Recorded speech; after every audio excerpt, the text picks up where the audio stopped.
بسم اللہ الرحمن الرحیم۔ السلام علیکم۔ آپ یوٹیوب چینل دیکھ رہے ہیں اور میں ہوں کاشف کھگا۔ پاکستان کی وہ سیاسی جماعتیں جو اقتدار تو لے لیتی ہیں لیکن ان کا وزیر اعظم کبھی نہیں بن سکتا۔ پاکستان کی سیاست پر نظر ڈالیں تو ایک حیرت انگیز بات سامنے آتی ہے کہ پاکستان میں جب بھی جمہوری حکومت قائم ہوئی تو وزیر اعظم کی گدی پر بیٹھنے والوں کا تعلق یا تو پیپلز پارٹی سے ہوا یا پھر مسلم لیگ نون سے۔ ان دو پارٹیوں کے علاوہ کسی اور جماعت کو پاکستان بننے سے لے کر 2018 تک اقتدار کا موقع نہیں ملا۔ میوزیکل چیئر کی طرح یہ لوگ باریاں اور کرسیاں بدلتے رہے اور اقتدار کے مزے لوٹتے رہے۔ تاہم 2018 کے الیکشن کے بعد پہلی بار پاکستان تحریک انصاف کے وزیر اعظم عمران خان کو اقتدار کی کرسی پر بیٹھنے کا موقع ملا اور یہ دونوں پارٹیاں بیک وقت اپوزیشن میں نظر آئیں، جو کہ تاریخ میں پہلی بار ہوا۔ کچھ سیاسی جماعتیں جو ہمیشہ ہی اقتدار میں نظر آتی ہیں، اس کے ساتھ ساتھ ایک اور حیرت انگیز مشاہدہ بھی پاکستان کی سیاست میں کیا جا سکتا ہے کہ سیاسی منظر نامے پر کچھ سیاسی جماعتیں ایسی بھی ہیں جو کہ کبھی بھی اقتدار سے الگ نہیں ہوئیں۔ یہ جماعتیں ہمیشہ اقتدار میں آنے والی پارٹی کے پلڑے میں اپنا وزن ڈال دیتی ہیں، جس کی وجہ سے یہ جماعتیں ہمیشہ اقتدار کے مزے لوٹتی ہیں اور ان کے ارکان وزراء اور مشیر کے پروٹوکول کو انجوائے کرتے ہیں، مگر اقتدار کے مزے لوٹنے کے باوجود یہ جماعتیں کبھی بھی وزیر اعظم کی مسند پر نہیں بیٹھیں اور نہ ہی مستقبل قریب میں بیٹھتی نظر آتی ہیں۔ For example, number 1، M Q M جس کو ابتدا میں مہاجر قومی موومنٹ کا نام دیا گیا، سندھ کے شہری علاقوں کی جماعت بن کر ابھری۔ اس جماعت کا قیام 1978 میں ایک طالب علم الطاف حسین نے رکھی۔ ابتدا میں یہ جماعت کراچی یونیورسٹی میں آل پاکستان مہاجر اسٹوڈنٹ فیڈریشن کے طور پر رکھی گئی، جو وقت کے ساتھ ساتھ قومی سیاست کے دھارے میں شامل ہوتی گئی۔ 1988 میں ضیاء الحق کی موت کے بعد ہونے والے الیکشن میں 13 سیٹوں کے ساتھ یہ جماعت کراچی اور شہری حلقوں میں سے ایک اہم جماعت بن کر ابھری اور اس کے بعد سے گزشتہ 34 سالوں سے اگرچہ اس جماعت کی سیاست سندھ کے شہری حلقوں سے باہر تو نہ نکل سکی، مگر ہر اقتدار سنبھالنے والی جماعت کی حمایتی بن کر یہ ہمیشہ اقتدار میں شامل رہی ہے۔ اس دوران ان کو ایک بڑے عرصے تک سندھ کی گورنرشپ بھی ملی، مگر اس کے باوجود وزیر اعظم کی سیٹ اس جماعت کے لیے نہیں بنی اور نہ ہی ایسے کچھ آثار نظر آتے ہیں۔ تو جمعیت علماء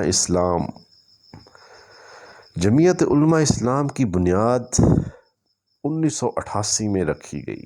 یہ پاکستان کی سب سے بڑی سیاسی مذہبی جماعت ہے۔ اس کے سربراہ مولانا فضل الرحمان سیاسی توڑ جوڑ کے ماہر سمجھے جاتے ہیں۔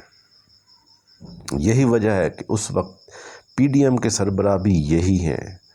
یہ ایک علیحدہ بات ہے کہ 2018 میں یہ صرف ایک قومی اسمبلی کی سیٹ حاصل کر سکے۔ اس پارٹی کے بھی سب سے اہم خصوصیت یہی ہے کہ اقتدار چاہے جمہوری ہو یا مارشل لا ہو، دونوں صورتوں میں یہ حکمران کے ساتھ مل کر اقتدار کے مزے لوٹتے ہیں۔ تاہم 2018 میں قائم ہونے والی پاکستان تحریک انصاف کی حکومت وہ واحد حکومت تھی جنہوں نے اقتدار کے لیے مولانا فضل الرحمان کی شمولیت نہیں کروائی۔ یہی وجہ ہے کہ 2022 میں پی ڈی ایم کے سربراہ کی حیثیت سے پاکستان تحریک انصاف کے وزیر اعظم عمران خان کے خلاف تحریک عدم اعتماد کو کامیاب بنانے میں فضل الرحمان کا بڑا ہاتھ ہے۔ ان کو امید تھی، اصل میں فضل الرحمان کو یہ امید تھی کہ سب مل کر ہم عمران خان کو گرا لیں گے اور ایک نئی اپنی حکومت بنائیں گے۔ چلو وزیر اعظم نہ ہی صحیح تو کم از کم پریزیڈنٹ صدر کی سیٹ پر تو میں بیٹھوں گا، لیکن اس کا یہ خواب بھی بیچارے کا پورا نہ ہو سکا اور نہ ہی ایسی کوئی امید نظر آ رہی ہے، کیونکہ وقت کے ساتھ ساتھ ان کی پارٹی کی قومی اور صوبائی اسمبلی میں نمائندگی کم سے کم ہوتی جا رہی ہے۔ اس کے بیٹے کو صرف ایک سیٹ ملی ہے، بس وہ بیٹا اس کا انجوائے کر رہا ہے۔ باقی فضل الرحمان کافی عرصہ سکرین سے غائب رہا ہے، تھوڑے دن ہی ہوئے ہیں سکرین پر آیا ہے جب اس نے دیکھا کہ پی ڈی ایم ڈوب رہی ہے تو وہ اس نے زرداری کے ساتھ مل کے جو تماشا بنایا وہ آپ سب جانتے ہی ہیں۔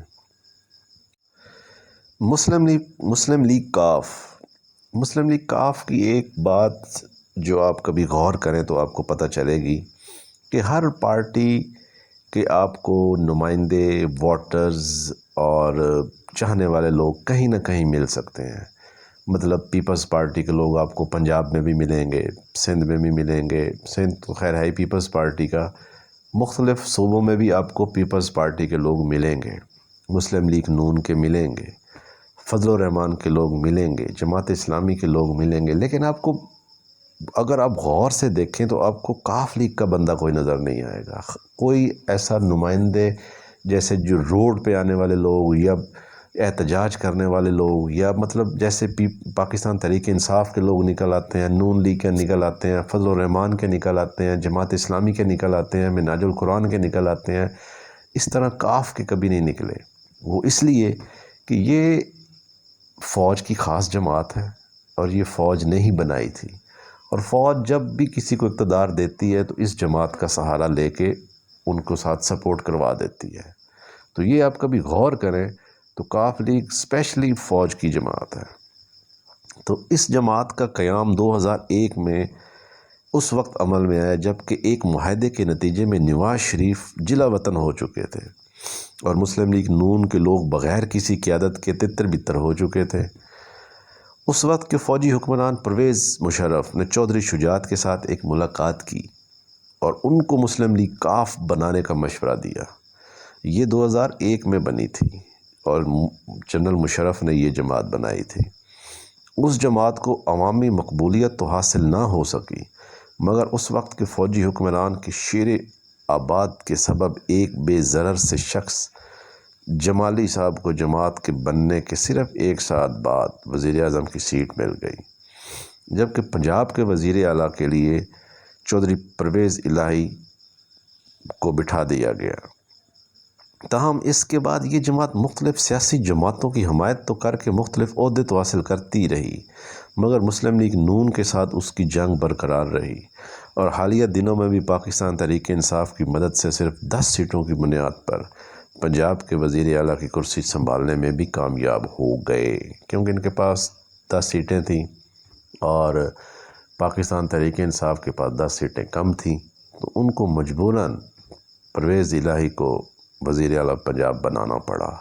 اگر اخلاقی طور پر اور پاکستان کی خاطر یا مطلب کہ ایک اچھائی کے طور پہ آپ کہہ سکتے ہیں، ایک حمایت کی طور پہ آپ کہہ سکتے ہیں، تو وزیر اعلیٰ پاکستان تحریک انصاف کا ہونا چاہیے تھا۔ اگر پرویز الہی اپنی خواہشات یا اپنے مطلب پاکستان کی خاطر یہ چیز قربان کر دیتا کہ میں وزیر اعلیٰ نہیں بنتا، میری 10 سیٹیں آپ کی ہیں لہٰذا آپ ہی بنائیں، لیکن مجبوری تھی پاکستان تحریک انصاف کی، ان کو سیٹیں چاہیے تھی 10، تو 10 یہ کاف کی تھیں، تو لہٰذا پرویز الہی کو وزیر اعلیٰ بنانا پڑا۔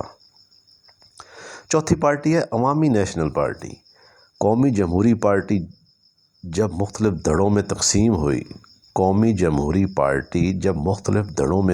ہوئی تو اس کے ایک دھڑے سے عوامی نیشنل پارٹی بنائی گئی، جس کی صدارت خیبر پختونخوا کے قوم پرست خان عبدالولی خان اور جنرل سیکرٹری کی سیٹ سندھ کے قوم پرست رسول بخش پلیجو نے سنبھالی۔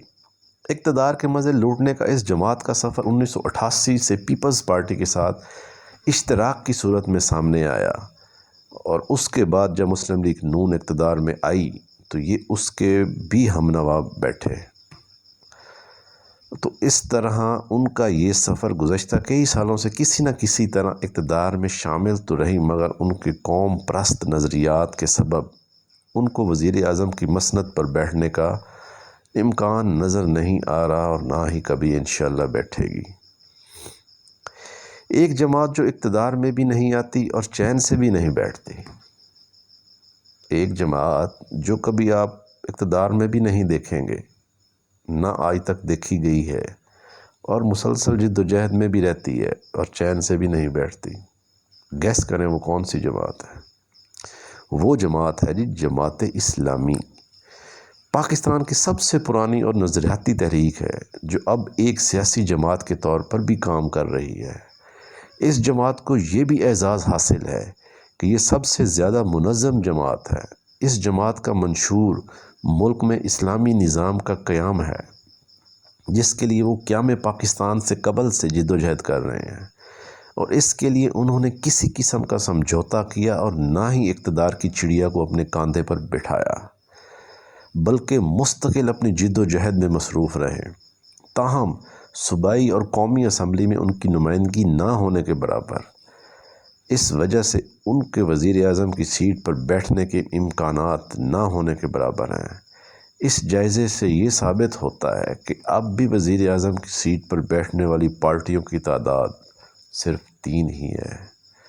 دیکھنا یہ ہے کہ اقتدار کی چڑیا اس بار کس کے سر پر بیٹھتی ہے، پاکستان پیپلز پارٹی، پاکستان مسلم لیگ نون، یا پاکستان تحریک انصاف، جو کہ پاکستان میں سب سے بڑی جماعت بن چکی ہے اور عوام میں فل مقبول ہو چکی ہے۔ تو انشاءاللہ ہماری دعائیں بھی پاکستان تحریک انصاف کے ساتھ ہیں، اور اگلا جنرل الیکشن جو کہ نومبر یا دسمبر میں امید ہے کہ ہو جائے گا، تو اس میں پاکستان تحریک انصاف لیڈ کرے گا، اور انشاءاللہ 2/3 کے ساتھ پاکستان کے وزیر اعظم عمران خان بنیں گے انشاءاللہ۔ اگلے ویلاگ تک ہمیں اجازت دیجیے، انشاءاللہ نئے ٹاپک کے ساتھ، نئی کہانی کے ساتھ حاضر ہوں گا۔ تو اپنا خیال رکھیں اور اپنے اس چینل کا خیال رکھیں۔ اللہ حافظ۔ پاکستان زندہ باد۔